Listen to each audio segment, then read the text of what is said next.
Welcome to another edition of the Fempreneur Amplified. I'm your host, Emilia, and it's powered by sheskilld.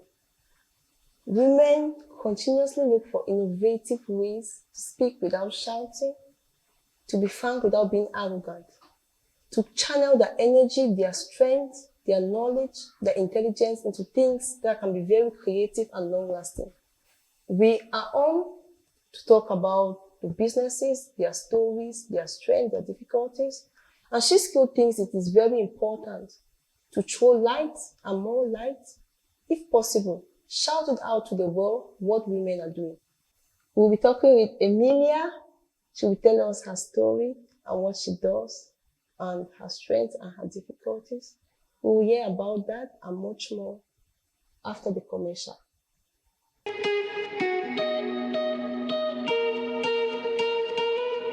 Hi guys, welcome back from the commercial break. You are still tuned to the Fempreneur Amplified. We will be sharing the story of a female entrepreneur today, Emilia, and she'll be telling us everything. So, Emilia, we'd like to know, what's there to know about Emilia? Okay, like Riley said, thank you, Eddie. I am Emilia, commonly known as Mini, a graduate from the University of Boya right now, in and out of businesses, but particularly designing and still studying. Okay. Yeah. So, how's your experience how's experience been like being a female entrepreneur? Well, it's been amazing, but it does not come with challenges. It still comes with a lot of challenges and all of that, but thank God it's been going very, very okay. How long have you been into entrepreneurship?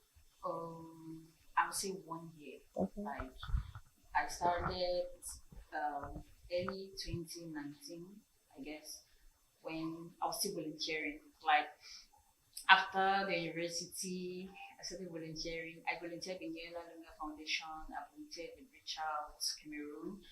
And I decided that I wanted to get my hands dirty. Like, I know it's cool, you go to UB and then you keep thinking about going to an office to work and all of that. But I wanted something like a fallback skill. What if school is fallback? Like what if I cannot sit in an office anymore? And what am I going to do sitting back at home? What can I offer with my own hands? Then I've always loved to fix places. I've always loved to make clothes, and I've had bad experiences with a lot of tailors and designers and whatever. So I told myself I wanted to correct those mistakes. So I went into designing. So I started while volunteering. Basically, I go to work in the mornings and I return by 4. I did not have the time because being the first child of my house, I was trying to do this and do that. But I kept telling myself, if I keep saying I do not have the time, I'll never have blocked out time to learn something. So I will leave work at 4, then I'll go to this very, very amazing person, Madam Macy, she has changed my life. It has really been so far it has been a tough experience. Yeah. Because you are trying to couple many things. The fashion designing is kind of choked up. So how are you surviving? Like with life, I think everybody has a brand. Yeah. Like, I don't think, even if all of us are selling vegetables today, I think everybody's going to have their customer. Okay. Because of what you give to the people. You try to, and like an entrepreneur, you have to identify the need of somebody. Like, if you do that, you always have a market. So I think me surviving in it is because I have tried to identify what people need and I try to bring it to them. Very important. It's very important as an entrepreneur to know your stand, to have your stand. And that prompts me to want to ask you, there's a lot of, everybody does fashion designing these days, but there's a lot of what I saw and what I got. I'm prompted to ask, does that happen to you, or has that kind of scenario ever come up? Yeah, like, first of all, we are all human. Of course. We all make mistakes, and somebody will come to you. Like, in the early days, I'm still learning every day, but in the early days of my training, I used to make a lot of mistakes. But I tried as much as possible not to make those mistakes on people's commands. I would try to eliminate those by going out, get materials for myself, and try to sew something. I'll see something, it's beautiful, but by the end of it, when I'm done with the project, I see that okay, this is not actually what I wanted, but this is what I got. Okay. But then I've learned from that process, and I try as much as possible to stick with what the person wants. If I think that is going to change a little bit, I make sure that I explain to this person, okay, this is what happens. You know? So you don't go back with an idea of me trying to, just override our business or whatever. I'm prompted to ask, like, being a female entrepreneur, being a student, all of that. Where do you see yourself in the next 5 to 6 years? Where do you see yourself? Wow, that's a big question, because the truth is, I don't think I'm yet half towards my goals. Okay. Like, I still intend to finish school, like being a software engineer. I'm still studying to be that, and I intend to be a nurse. Like, it's a dream. So in 10 to 5 years from now, I think I still have a lot of work to do. But before then, I think I'm just going to be the Lucas in the Bible to be able to provide stuff for people to wear. Beautiful. So you think women should be empowered? Women should have something doing. Totally.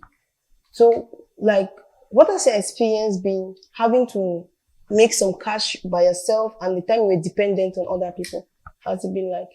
It's been amazing to think that you can actually wake up one morning and decide that you want to do something for yourself, and you do it because you are working and because you're getting money from it.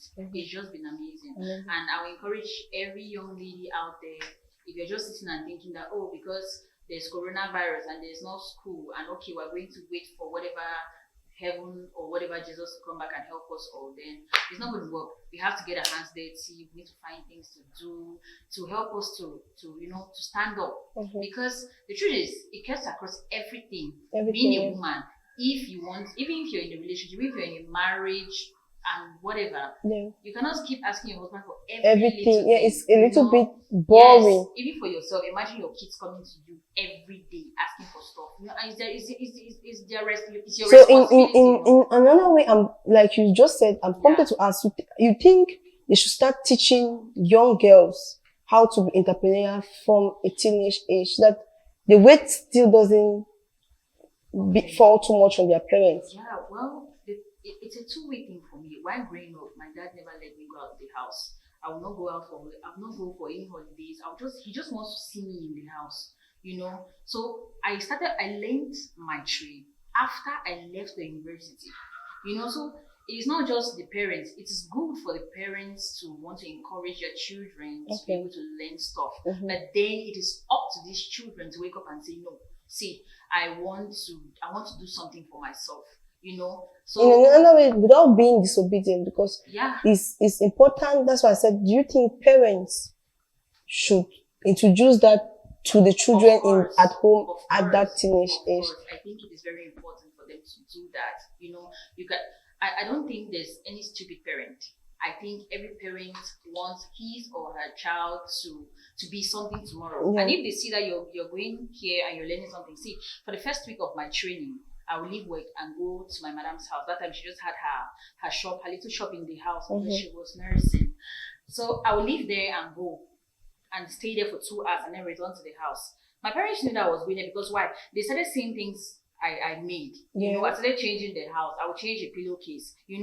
But they see what you do. But if you're saying that you're trying to learn something, they'll try to discourage you, or they'll try to say that you're being their parents trying to be protective. Of course, and it's totally okay. But you should not just say you want to learn something and being disobedient. I want to learn this thing, and then you go and we don't see fruits of it. But even if they refuse that you should not do that thing, and then you went ahead to do it, and then they start seeing fruits from your labor, I think they will let you be. Okay.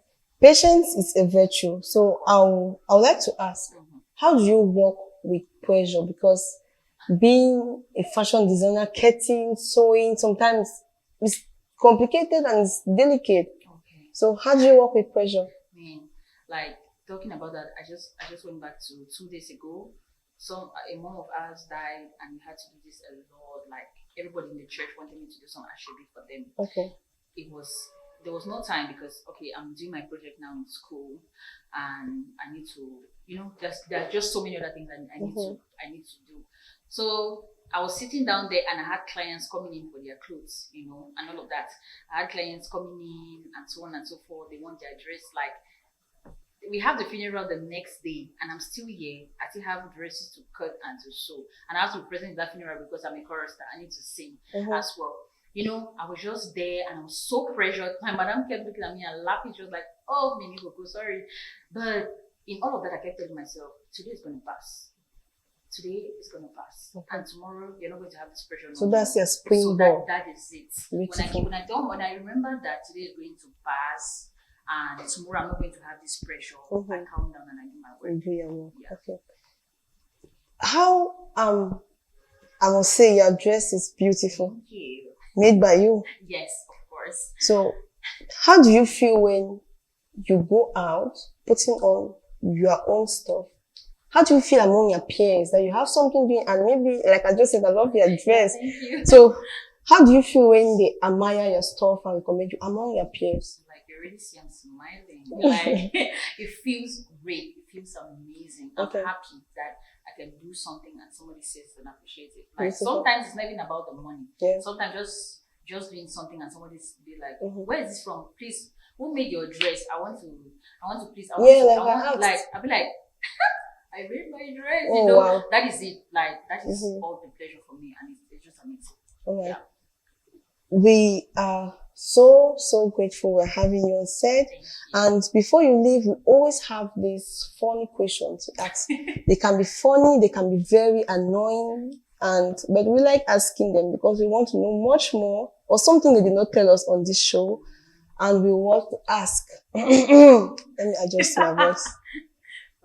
There's this stuff they say, two sides, front and back. Have you ever had a scenario you have to do front and back? Side 1 and side 2. Don't rush. No. You have never had, you understand the side 1 and side 2?